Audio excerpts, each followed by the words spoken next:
cyiciro cya AMM.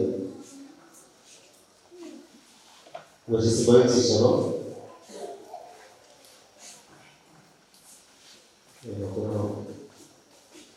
amavuna yayobowe cyangwa se yateguye icyiciro cya AMM.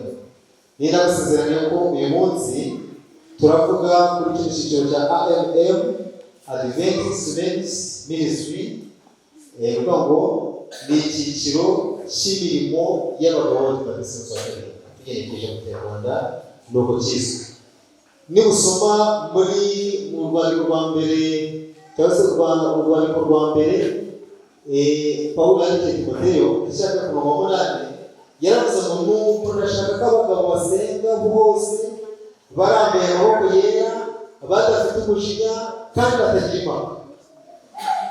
Nibusoma mu Efeso 5:5 baravuga ngo bagabo mukunda abagore banyu nk'uko Kristo yakunze itorero rye akaryitangira. Nibusoma mu Migani 10:16 baravuga ngo umugore ugira ubuntu ahorana icyubahiro kandi abagabo b'abanyamaboko bahorana ubutunzi. Aya masomo nifashe kugira ngo bereke uko umugabo agomba kubaho cyangwa se agaciro k'umugabo byanditse. Iki cyiciro rero mubona ntabwo ari icyiciro cyo mu gitondo. Iki cyiciro cy'abagabo batatu umunsi wa karindwi ni icyiciro cyunganira icyiciro cy'ubutabazi. Gikubiyemo amavuna akorwa n'abakorerabushake, ivugabutumwa rikorwa muri gereza ndetse n'ibikorwa by'ubugiraneza. Iki cyiciro kiboneka ku ipaji na kabiri mu ndongozi y'itorero. Gisanzwe kirimo ariko abasha kukitorera ko tuteze tukizi ariko kuri la page ni icyiciro. Iki cyiciro ariko muri rusange cyatangiye cyitwa Adventist Men's Organization.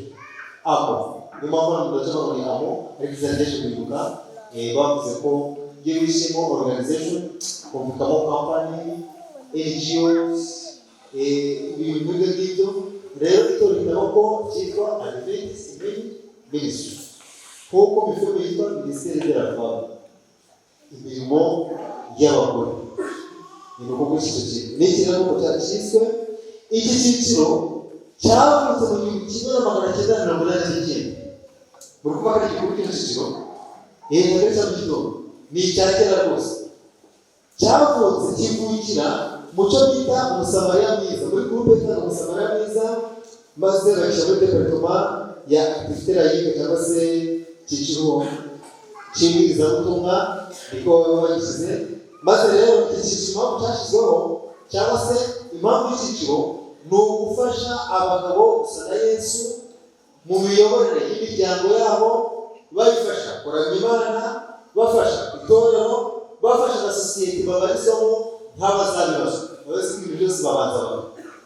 Iyo ugomba kuremye ni abagabo, iyo bari kwitanga ni abagabo.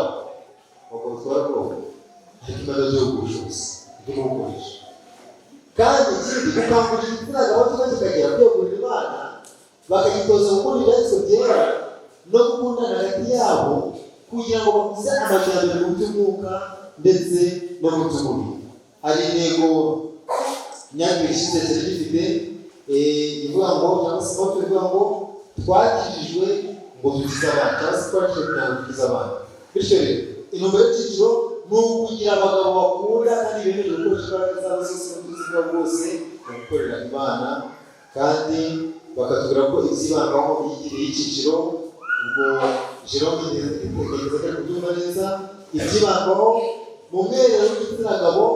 Abagize icyiciro bose bahabwa amahirwe yo kuvuga akari ku mutima kugira ngo habeho gufasha. Bityo zimwe mu ngingo zibandwaho kandi zisuzumwa harifashishwa amasengesho zikurikira. Icya mbere, iyo habaye umwiherero w'abagabo ko tugendeye abagore batarimo n'abana batarimo tukavuga iby'abagore, tukavuga iby'abagabo, kureba uko umugabo yakwegurira Imana. Icyo ni ikintu. Icya kabiri, kureba uko umugabo yabesha umuryango akanawuyobora uko bikwiye, kureba uko umugabo yaba umubyeyi mwiza, kureba uko umugabo yakwirinda ubwoko bw'ibibazo duhura nabyo mu muryango n'itorero. Iniforume ya kino cyiciro ngira muri kureba abagabo muri kino cyiciro twambara amakositimu y'umukara, tukambara na karuvati y'umutuku. Iyo ikote ritariho twambara ishati y'umweru na karuvati y'umutuku n'ipantaro y'umukara. Iyo udafite karuvati y'umukara wambara ne y'umutuku. Ndagiye kuvuga umukara n'umutuku. Ni karuvati y'umutuku n'ishati y'umweru n'ipantaro y'umukara. Cyangwa se ni ne y'umutuku. Iwacu ya Kimisagara bajya bambara, abasore bahisemo kujya bambara amane. Iyo twakoze amarushanwa tugiye dukora amarushanwa kugira ngo turebe abatsinda abandi mu bikorwa by'iterambere ry'itorero. Tugiye dukora amarushanwa meza cyane. Gutaha musaze kwitabira uko uragenda bo baba bambaye amane. Ubwo ni iniforume bahisemo, ariko ubundi ni kositimu y'umukara, karuvati y'umutuku ndetse na ne. Iwacu Kimisagara mu buryo bwa organization tworganijemo amagurupe atatu. Abasore bose tubita AMM Junior, bose ubwo ni icyiciro kimwe. None twagira abo bita Junior Men, babo abagabo bakiri bato. Umugabo wese utagize 45 tumuraka umugabo kimwe, ariko yarashatse utarashatse ko ajyanye byose arashaka afite 45 atarashaka tumushyira mu basore, kuko ntabwo kujya abagabo kandi tawo. Abagabo rero bose nabo bitano bose tubabara mu cyiciro cyabo. Hejuru 46 usubiza kugeza ku basaza nabo bafite icyiciro cyabo cyita senior men, kuvuga ngo nabo ni icyiciro kwabo. Ibyo byiciro uko ari bitatu iwacu birakora kandi bikora neza cyane. Twe ubwo twashyizeho kwiorganiza, dufite byinshi tugenda dukora muri competition kugira ngo bigende neza. Ntabwo bigo bitindaho nimwe organiza amarushanwa, muzatubwire tuyitabire maze turebe ukuntu ntabwo mubikora. Ariko akenshi twebwe turi gukora indirimbo zihuje insanganyamatsiko cyangwa se insanganyamatsiko y'umwaka turimo, tukareba ibikorwa by'ibijya neza abagabo bakoze nuko bateje itorero imbere, tukareba impuzankano, tukareba udushya, tukabatuma n'ibyo bakayizana abageze ku rugero rw'abafite amanota yabo. Nuko tubigenza kandi mu by'ukuri usanga bimeze neza. Dufite ibikorwa byinshi AMM Kimisagara yakoze byatumye icyiciro kimenyekana, ndetse dufite n'indirimbo y'icyiciro Philippe yemeje ko izajya ikoreshwa ku matorero. Ndaza kuyibona kuri mwikoresha. Indirimbo nziza cyane ya classique ariko ikoze neza cyane. Uburyo kuri YouTube muraza kwisangaho mwandikamo AMM Kimisagara. Ndaza kuyibona indirimbo nziza y'icyiciro ivuga ku cyiciro. Icyiciro cya AMM rero ni uko nguko bahaye ishusho yabo. Icyo cyiciro babwiye icyo cyateguwe Mavuna hano i Kabuye. Urumva ko rero icyiciro cya AMM hano Kabuye kirakora rwose, kiri mu murongo w'itorero. Mu ndongo z'itorero nabwo kuva na kabiri ibimwa mu bivuna biranditse rwose. Ndabashimiye, Imana ikomeze kubamurisha. Reka tujye ku cyigisho cy'uyu munsi. Yashyiraho icyo cyigisho cy'uyu munsi. Icyigisho cy'uyu munsi ndagerageza gucirukangaho kuko Vanderedi dukwiye kwiga bikeya, ubundi tukajya kuruhuka ubundi tuzige neza. Kiravuga ngo bigezo irica. Bigezo igenda gute? Bigezo irica. Ntugakine na bigezo. Iyo bavuze bigezo mu biki? Bigezo irica. Bigezo irica. Ntugakine na bigezo. Bigezo irica. Bigezo ni igihe ukinisha ikibi ariko utazi uburemere bw'ingaruka zacyo, maze bikarangira icyo kibi kivuye mu iki utategetse. Urugero, ushaka kwifatira ibuye uri gukina n'umwana ukarimutera ugatera atari umwana akaba waguye hariya ukaberana. Iyo bayita bigezo. Bigezo igeza gute? Bigezo irica. Ntugakinishe bigezo. Mani magambo mvuze muri make, ntugakine n'icyaha. Iyo ugikinishije birangira kigenda gute? Kiguhitanye. Hari abantu bakinisha icyaha akagikora ari kwikinira, akagenda akina, ariko birakarangira kimubasa, bikarangira kinamuhitanye. Bigezo irica. Turafata urugero kuri Sawuli. Turafata urugero kuri Sawuli. Uyu mugabo Sawuli yagiye arwana n'Abafilisitiya, ariko igihe cyose agiye kurwana babanzaga babaza Imana kandi kubaza Imana byakorwaga na Samweli. Samweli niwe wemerewe kuvugana n'Imana. Maze umunsi umwe rero bagiye kurwana, maze uyu mugabo Sawuli, Samweli aratinda, ariko bikomojeho atinda kuza gutamba ngo mwumve ubushake bw'Imana. Maze umutima wa Sawuli utangira kubura amahoro, utangira kubura amahwemo, maze ananirwa kuwutegeka, maze atangira guhubuka, maze atangira gukora inshingano zitari ize. Aravuga ati ariko umuntu Samweli arusha, si umugabo n'umugabo, si jyewe utegeka kino gihugu, si jyewe mwami, Imana ntiyantoranije, none se ntiyansize amavuta, none se ubwo yakumvira Samweli kurusha? Ubwo Samweli atize rero ngiye gutamba. Nuko Samweli rero arahubuka aratamba. Kandi ubu icyo gitamba yaje gutamba cyari icyo kwingingira Imana ngo ibagoboke mu rugamba bagiye kurwana, ariko agiye kubikora bitari gucika gusa. Maze rero nuko atumaho barati muzane igitambo ntambe, maze aratamba. Akimara gutamba, igitambo kikimara kurangira, abona Samweli, maze Samweli arasohoka, abona Samweli araje, maze Samweli arasohoka ajya kumusanga. Mwabonye ko iyo utegereje umuntu maze ukarambirwa, ugahaguruka kw'ivumbura rwanyereje akagenda ariko abahageze, burya cyangwa urambiwe nibwo biba bigiye gucamo. Iyo wahagurutse ukagenda uba usize cyangwa se kwivumbura kwawe, igisubizo cyawe kimaze kuboneka. Hari abantu benshi bategereje Yesu, bari kwivumbura ubu ngubu, aho babivugiye, nyamara Yesu agiye kuza. Maze rero iyo Sawuli yuzuza ibyangombwa byasaba kugira ngo Imana ibafashe, Uwiteka agiye gucungura Abisirayeli mu buryo butangaje ikoresheje abantu bake bari bananiwe ku Imana. Nyamara Sawuli yari yemera ubwe, ndetse n'ibyo yakoraga bituma ajya gusanganira umuhanuzi w'umuntu ukwiriye gushimwa aho. Ariko ibyo yakoze n'ibyo gushima, yakoze inshingano zitari ze.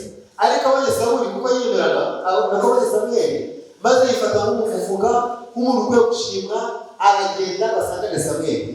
Maze Samweli abwira Sawuli ati wafuditse, ntiwumva itegeko Uwiteka Imana yawe yagutegetse. None Uwiteka abakomeje ubwami bwawe mu Isirayeli iteka ryose, ariko kuko wafuditse ugakora ayo makosa, ariko none ubwami bwawe buzagumaho. Uwiteka amaze kwishakira umuntu umeze nk'uko umutima ushaka, kandi niwe Uwiteka yashyizeho kuba umutwaro w'ubwoko bwe, wowe uragezwe. Samweli nuko yagizwe ubutware. Yari yakoze ibyaha byinshi, yishe abahanuzi, yakoze ibyaha byinshi, ariko noneho kugeza ubwo yihaye inshingano atari kuba yiha, akigira umutambyi atarabitoranije. Ibyo bintu byamubereye icyaha gikomeye. Maze birangira rero urugamba rutaramugendekeye neza. Umuhungu we Yonatani aragenda yambaza Imana, maze Imana abafasha ku rugamba, maze birangira urugamba mu by'ukuri barutsinze. Ariko barutsinze ku bwa Yonatani, ntabwo barutsinze ku bwa se, kuko se Sawuli yari yakoze amakosa akomeye cyane. Hari isomo dukora ku myitwarire ya Sawuli rero. Nta mahoro ashoboka keretse mu kumvira ijambo ry'Imana nta gukebakeba. Niba ushaka kugira amahoro yo mu mutima ukabaho utuje, jya wumvira ijambo ry'Imana. Iyo utumva ijambo ry'Imana, ibyo uzajya kugiza agahenge k'akanya gato, ariko ejo mu gitondo amahoro uzajya. Abantu bashakira amahoro mu byaha bagakinisha bigeze, iyo bigeze izaguhitana. Uyu munsi ushobora kwishima iyo umuntu ari gukora icyaha abaryohewe, ariko nyuma yaho ubwo buryohe butinda buhindukamo ubushake. Gukora icyaha biraryoha, kwica biraryoha, muzabicunge neza. Kujya kubira icupa mukabona n'abandi bantu ni byiza cyane, ariko sinda gatoya maze ujya gutega icupa mu mutwe bizakurinda. Ujya gusamba ntacyo bitwaye, ariko iyo uvuye ingaruka zayo zirarura. Ujya gutuka umuntu uri kumva ari byiza, ubundi ngiye kumumara agahinda, mubwiza inani na rimwe, mubwira akari burore, uramubwira ukaruhuka. Ariko mu kanya ingaruka z'ibyo ukoze iyo zikuje wumva byari bibi. Icyaha kiraryoha, ariko ingaruka zacu zirashaka. Ntimukajye mugikinisha, icyaha cyo gukinisha. ikindi kandi tukwiye kwigiraho amasezerano yayo y'Imana byose asoza bishingiye ku kwizera no kumvira, kandi kunanirwa kuzuza ibyo amategeko yayo asaba bidukuraho gusohorezwa imigisha myinshi ivugwa mu byanditswe. Udatekereza kuzisha itegeko ry'Imana kirisha icyaha, nurangiza wumve ko ushaka gusohorezwa amasezerano byasozwa gute? Ntabwo dukwiriye gukurikiza amarangamutima yacu cyangwa twishyigikize ku bwenge bwacu mu gihe twumvira Imana. Ntabwo dukwiye gutumbira ubushake bwacu, abo tugomba gutumbira ubushake bw'Imana. Undi mugabo nababwiye yitwaga Yuda. Uyu Yuda twabonye imiterere ye, twabonye ukuntu yari ukundaga amafaranga, tubona ukuntu yari ikibwira habiri, tubona ukuntu mu ntumwa zose yumvaga ari umuntu ukomeye kurusha abandi bose. Maze Yuda umunsi umwe ibyumviro bimuzabo byo gushaka kugambanira Yesu. Ariko aragaruka abaye igihe abigishwa bicaranaga na Yesu mu cyumba cyo hejuru, Yuda mu cyumba cyo hejuru bya Pasika yicaye ibumoso, nawe witwa Yohana we yicaye iburyo. Ariko agakunda kuvuga ko ka Yohana ari akantu kakiri gatoya gahora gateze amatwi Yesu, kandi ko bityo Yesu ntabwo afashe igihugu akajya kuyobora ako kanya nta kintu kabona muri politiki uko bivuga. Ariko Yohana nubwo yagahoga na Yuda we yicaye hehe? Iburyo. Maze Yuda yicara hehe? Ibumoso. Ibumoso hazicara ihene, iburyo hazicara iki? Intama. Nitujya no ku musaraba urasanga hari igisambo cyabambwe iburyo cyarakize, ibumoso cyarakize nacyo. Ibumoso hari ibumoso. Yuda no cyumba cyo hejuru yicaye ibumoso, Yohana yicaye iburyo. Kandi avuga Yohana adasobanutse mu mikorere, ariko nubwo adasobanutse mu bigaragara amaso y'abantu, imbere y'Imana arasobanutse kuko yemera kwicisha bugufi akigisha. Naho ndiwe afite umutima wikuza, bikarangira akoze icyaha cy'urukozasoni cyaramusebeje. Na n'isaha abana bavuka akaba nta muhanga kwitwa umwana w'Imana. Cyangwa agasanga ari gusenga amazakiraruka. Zanjye umwana kandi ntabwo izina rye. Ariko uzamwite Yuda, uzamwite umwana wanjye, nasanze akizera kubona ari Yuda. Avuka akure asanga ari gusenga. Byakubera bubi kandi Yuda rero muganga. Maze bitaro yicaye iburyo, ibumoso, Yesu nako Yohana yicara iburyo. Maze kubwo amahitamo rero yagize, Yuda akicara ibumoso, yahisemo ifeza, maze ifeza isimuzanira urupfu rw'iteka ryose. Mu gihe turi ku meza y'umwami, ntabwo dukwiriye kwicara ibumoso, dukwiye kwicara iburyo. Kandi kwicara iburyo bivuga kwemera icyo Imana idutegeka cyose. Ariko kwicara ibumoso ni ugusuzugura Imana. Yuda rero hari icyo yirengagije, yagirishije byiza biragihugu. Yuda yirengagije irarika rya nyuma igihe baryaga ifunguro rya Pasika. Yaribwiye ati niba Yesu agomba kubambwa ibikorwe vuba kumubambisha.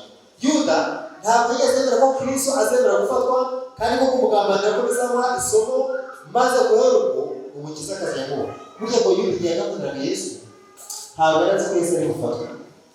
Igihe yafatwaga rero bagatangira kumukubita byaramutunguye yavuze uyu mugabo ko nzi ko Yesu yibyize gute? Sinarinzi siko yatuze bijwe, sinzi ko afite ububasha, none se mutari gukora igitangaza ngo abantu atsemba aba bantu, kuko yaravuze ngo yakoze ibintu turabatireba aba bantu ngiye kuri Kayisari, amafaranga bampaye ndayakenyera, kandi Yesu arahita abacika. Ndabizi neza ko bibacika.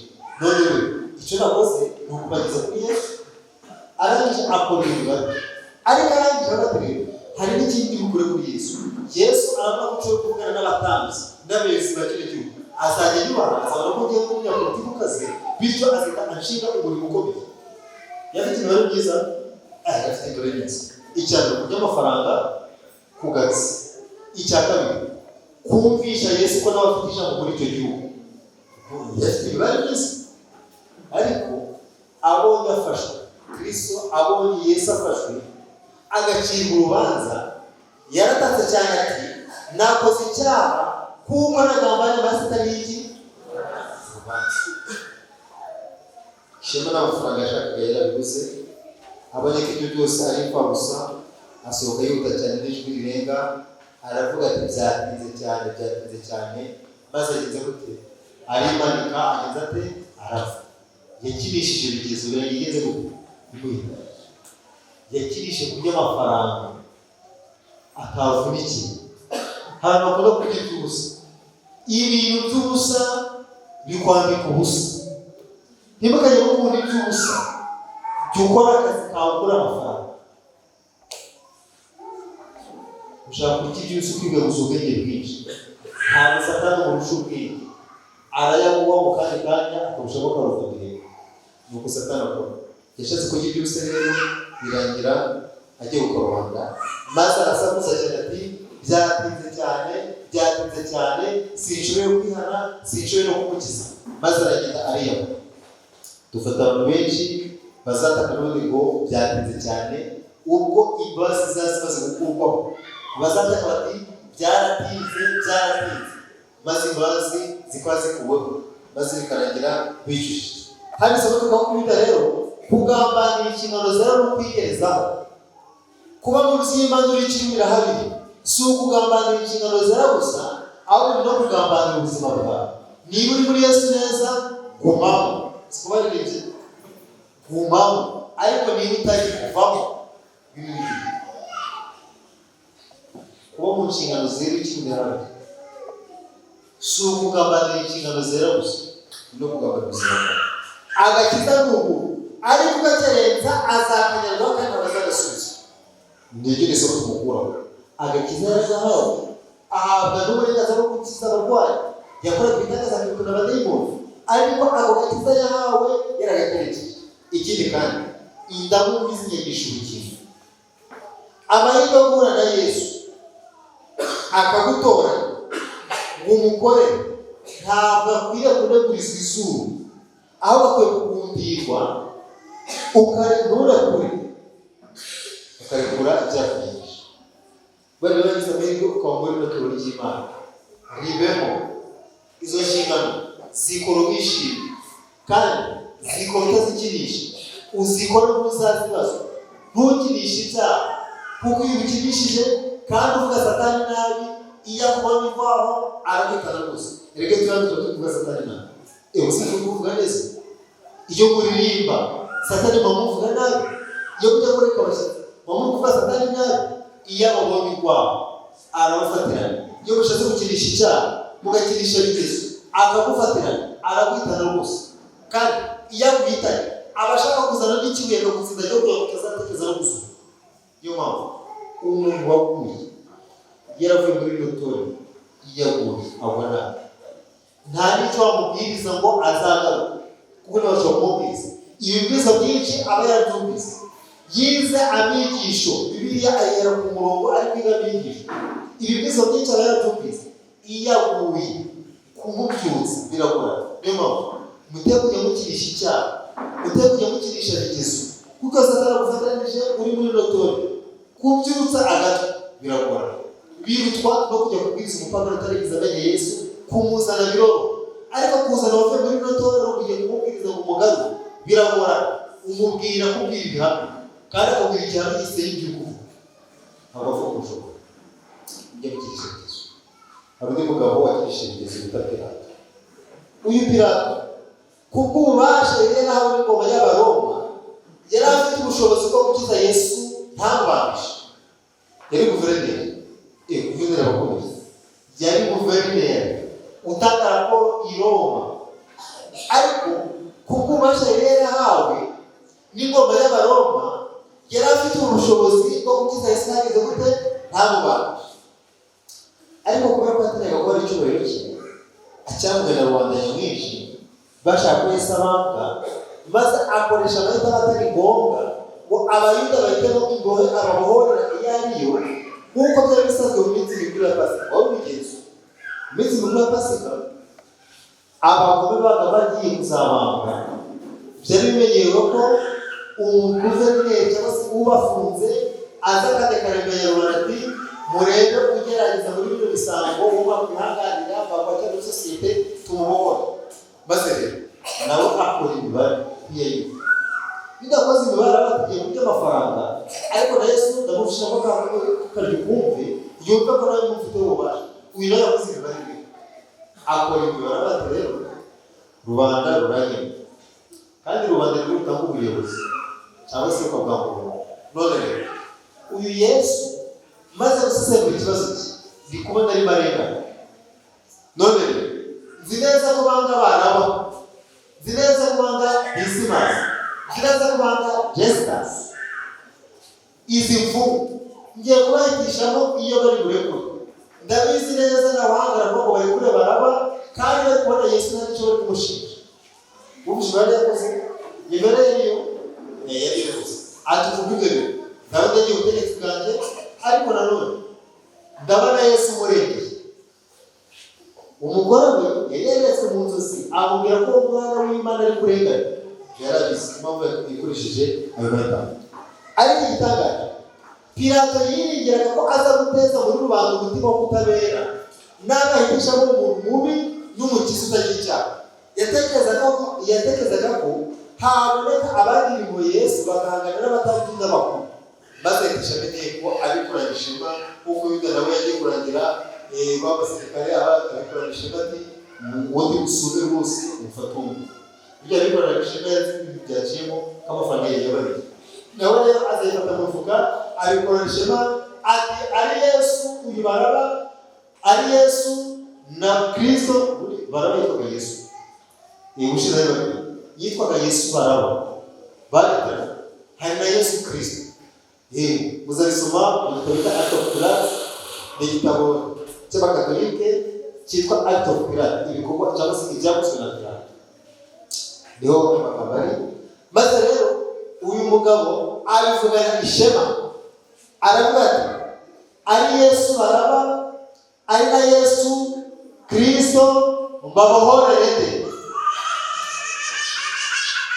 Bose basubije kuki tubohorere bavuze Yesu Kristo, bavuze ati tubohorere Baraba. Biramucanze. Arongera ati menya mwibata tubisenese.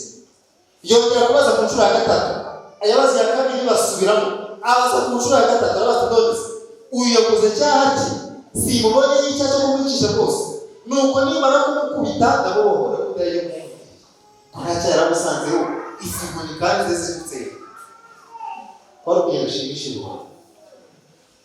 Ayo magambo atuma abaturage bo barushaho gusakuza, kandi iryo teraniro ryasakuzaga ngo Satani yongeyemo abadayimoni baraza barasakuza cyane bafasha abaturage basakuza cyane kugira ngo Pilato bamuganze. Nuko birangira Pilato yaragajijwe byemera ko bararugeje gute ubohoka. Hano isabo dukoramo ni rero ntukagerageze Satani kuko ntakina kuicyaha amahirwe kugira icyuho ni ukwikuriraho amakara yawe. Satani maje ikiganza kuko kose ndimukajya kugirisha icyaha ngo reka njye kumubwira ijambo rimwe njye mukurugutiro mu mutwe ko namudongere. Bigeze ko kumubwira rimwe ugasanga kurusha ibitutsi agenda akubwira igitutsi, ugahita nawe utangira kuzikura ibindi, ugakomeza ukazikura n'akazana ibindi, marangiza ukajya mu mpamvu mukarwana akagukura amenyo ntugataha. Gukinisha bigezo ntugakinisha icyaha. Kumvira umutima uhana ni byiza, ariko kuwusuzugura ni ukwikurira ibyaha. Kumvira Imana bisaba kwiga ku cyubahiro cyiza, kukigundira ni ugukeza umwami w'isi. Yashatse kukigundira ateza umwami w'isi kandi byamukoreyemo ingorane. Uwo nshaka gusoreza niwe bita Baraba. Uyu Baraba ese mutekereza ko ku musaraba haba ibisabo bingana? Byari bingana? Bibiri. Inda nande? Inda vuga cyane byumva. Dismas nande? Aya. Dismas namusomye muri Bibiliya. Hari abamusomye? Oya. None mwasomye he ko Baraba yabambwe?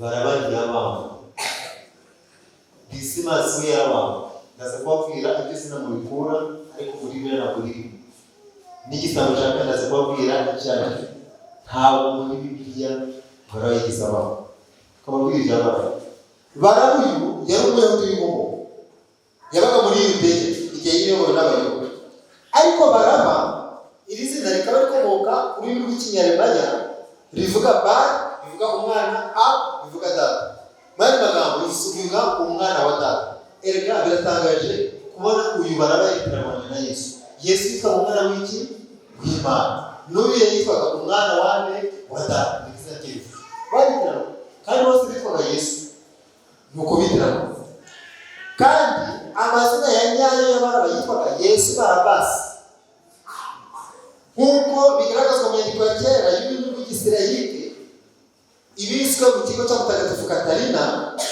aho bigaragaza ko Pilato yese bagate Yesu Baraba cyangwa Yesu witwa Kristo uyu mugabo rero aya mazina yo muzasanga kireka ndarya zina Dismas n'abakuriye ni mu kigo kitabo niho riri Act of Pilate ko muzasanga uyu Baraba yari umujura n'umwicanyi warwa wari uzwi n'umugi Baraba tubari akaba yabarizwaga mu muryango w'Abazerote bagagurunuka Abaroma yari mwene wabo na Petero babyumvise Abazerote twababonye kandi babatumye Yerusalemu irimuka muri 70 kugeza ejo muri 1940 Israeli ishirwa Abazerote nibo batumye Yerusalemu isenywa bakoze imyigaragambyo bagahondagura Abaroma ngo wa mwami w'Iroma ngo yafashe ibiceri ngo mu rusengero atazime bavuga amafaranga ibiceri by'ifeza 11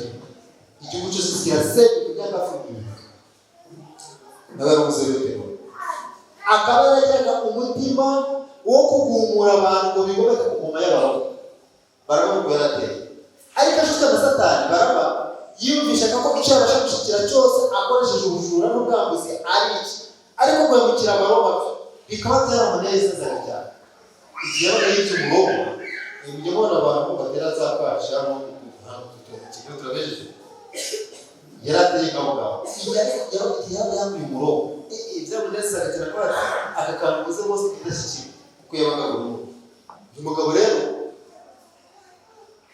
afashijwe na Satani yakoraga ibintu bikomeye cyane bituma agira abantu benshi bamushagara maze abatera kugomera ubutware bw'Abaroma n'uyu mugabo umunsi bamugira imfungwa rero bitewe n'uko yari afite ibyo byaha byinshi yari koze ibyaha byo kwigomeka no kwica abantu maze mu gihe cya Pasika rero byari umuco ko guverineri w'Abaroma ariko imfungwa yateranijwe n'abantu maze Pontiyo Pilato maze abantu amahitamo maze bagiye guhitamo Yesu Kristo bahitamo nde Baraba rubanda bahitamo Baraba maze Baraba rero barangije kumuhitamo baramubohora nuko Baraba bamaze kumubohora aritanga maze Yesu ahita gute ariko umugabo ubuswa yakoze ubwenge buke yagize ntiyigeze agira amatsiko yo kumenya ugiye mu mwanya we uzi ko Yesu akugira neza ntushaka kubwita uri neza ahubwo ineza yakugeraho ukayibyaza umusoro mu gukora icyaha umuntu akaba ari umushomeri Imana ikamutabara ikamukuramo ikamuha akazi yose ari kurira ageze akanyarira asenga yiriza ubusa abwira abantu ati munsengere maze Imana ikamuha akazi yamara kubona akazi ati inzoga ntabwo yari kujya gusiga ibyo ni ukutazirikana Baraba yize gushaka kumenya umugire neza arangije ahita uyu Baraba ntari kwifatanyije na Yosefu cyangwa Nikodemu ngo bajye gushyingura Yesu neza umugiriye gukina Nikodemu yazirikanye neza Yesu umugiriye Yosefu arayizirikana Simoni twabonye yikoresha Yesu umusaraba babagore bagiye guhumura neza ariko uwari ugiye gupfa uko gushimira Yesu kurusha abandi bose yari itari gusa uzasoma ubuzima byose kuko ari 3:33 ngo Yesu Baraba ashushanya Satani Satani niba utarigeze uzirikana ineza n'impuhwe Imana yagize kumugirira, arizo tumukuraho rero. Baraba yacunguwe atabigize uruhare, kuko inabi imucungura ntabwo yari ayirimo. Igihe ngo Yesu nako Pilato yitishagamo abayuda ngo bahitemo uwari buhore, bose basaza Baraba barategereje barangije birarangiye, ubwo buri wese bari gusakuza ubwo giye gupfa yinagize gusa, kuko basakuza ngo Baraba ariko ntiyumve ko ari mugeze, ntiyumve neza ibyo bari kuvuga neza, ariko bose barasabye ngo bahishe narakabije, ariko igize muri gasohotse asohokana ubwoba bwinshi, ajya kuba yumva abwiye inkuru kugira ngo itahire wagere gute aho kugira ngo igeze gutekereza. Ni nako inama yacunguye ku muntu, nta muntu n'umwe muri isi wagize mu ruhare. Inama yacunguye Baraba ntabwo yari ayiyumva n'uko byagenze. Inama yacunguye ku muntu, muri twese nta muntu wari uyirimo, ntabwo tuzi ukuntu byagenze. Tugana ku musozo. Hari isomo dukora ku isambo kabiri. Igisambo cy'iburyo cyari ariko ikibazo cyagera gute n'ikihari. Icy'iburyo cyitwaga nde? Cyitwaga Justus. Ntabwo ari Baraba. Igisambo cy'iburyo cyitwaga Justus. Icy'ibumoso cyitwaga Dismas. Dismas ari hano, Justus ntiyihana, Baraba nawe ntiyihana, abo bose bazana. Baraba azazirika azirikana ineza y'uyu na Kristo ko yagiye mu mwanya we, nta nubwo yigeze ashaka no kugera Yesu abimenye maze amake y'umwami w'umukiza we. Justus azaziriki. Justus buri kumumbereye nabi, ahubwo ngo yifatanye na Kristo muri ako kababaro, ahubwo we yaramushinyagurira. Agushinyagurira azi neza ko nta rubanza afite. Dismas aramukosora avuga ati twebwe turazira ibyo twakoze, ariko se uyu nguyu arazira nta n'ubwo ushobora gutinya Imana. Maze rero igisambo cy'iburyo maze kirihana, Justus igisambo cy'ibumoso kirahina. Ayo magambo muzayasoma muri cya gitabo Acts of Pilate cyangwa se ibyo gusoma Pilato cyanditswe mu kinyejana cya 4, ntabwo ari igitabo cyo Pilato wa karindwi. Ayo mazina no muzasanga umwe sinasaza muri Dismas kandi avuze ko si muri Bibiliya, ariko muri icyo gitabo cyo biri n'Abakatolike bagiye basana ayo mazina. Dismas rero ahagarariye umunyabyaha wicuza ku munota wa nyuma kandi ugusaba ko gukenya. Ubushize n'abahungu hari abantu bapfa tutazi ibyabo neza, ariko nitujya mu Rwanda rwo mu ijuru tuzatubona uko basanga, kuko ni igitangaza. Igitangaza bizaba ni ukubona n'umuntu utatekereza ko abaye mu ijuru. Hari abantu bapfa bari guhumeka umwuka wa nyuma, maze muri kwa gupfa kwabo bagasaba Imana imbabazi maze bakageza gute bakemera. Dismas ni uhagarariye, kuko Dismas usibye Yesu bari bari kumwe no kuba byanditswe muri Bibiliya tukabimenya. Abatashe uwo munsi bazi ko bishe igisambo bakarishima, siko babizi? Ntabwo yigeze bamenya, ariko uretse Yesu ubwe natwe twagize amahirwe yo kumenya ibyabereye ku musaraba binyuze mu byanditswe byera. Abatashe uwo munsi bazi ko bishe ibisambo bibiri, uwitwa Dismas n'uwitwa Justus, kandi ibyaha byarabahamagara gusa, ariko nubwo byabahamagara Dismas we ntabwo yigeze yagiye ikuzimu nibyo, ariko ntabwo yagiye mu iribukiro ry'iteka, ahubwo azazike kuri ubugingo buhoraho. Uwo rero ahagarariye abanyabyaha bapfa ariko bagapfa bagejeje gute bihane, ibyaha tubimenye, ariko bakazasukira kubona ubugingo buhoraho. Ntabwo dukwiye gukinisha icyaha rero kubongera kumuhamisha ubwa kabiri. Gukora icyaha ni ukongera kumuhamisha. Gukinisha icyaha kirakwitana, ntukajye gukinisha icyaha, mujye mukigendera kure. Nubwo wakigwamo wihutire gusaba imbabazi, kuko buri gihe Uwiteka aba yiteguye kura mu biganza akatubabarira. Bifurije gukizwa mu izina rya Yesu.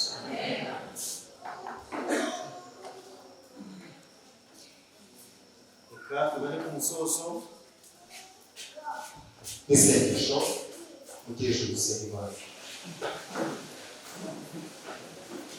Chokora umushyitsi waza tufatanya mu isengesho tumugose yazanye muri twamusengera mbere ko tuvuga cyangwa se dusenga isengesho risoza hari umushyitsi yatambuka twamusengera uvuze ko tumusengera cy'umwihariko yatambuka akaza ariko atabonetse turasenga kugira ngo ejo twitegure kugaruka munsi wera tugasenga Imana. Turagushima izina ryawe rihimbazwe. Tubanye ko gukinisha icyaha birangire gitangiye gukinisha Satani wigerera n'ibyo abaduhamagarira abashaka kugira ngo dukine n'ibyaha kandi ibyo ni ugukina n'urupfu. Ubwo tumaze kumenya ukuri kwawe reka Mwuka Wera ajye tuyobora mu nzira zacu zose za buri munsi, aturinde gukora ibyaha tubigambiriye maze twishime izina ryawe. Akira imibereho yacu uyihindure mishya, uduhe kwakira kwawe n'umukiza wacu icyo gice wabambiwe ku musaraba. Amaraso yawe uturinde kwekereza, uduhe kwakira, uduhe gushaka bidushoboka kubamo mu izina rya Yesu.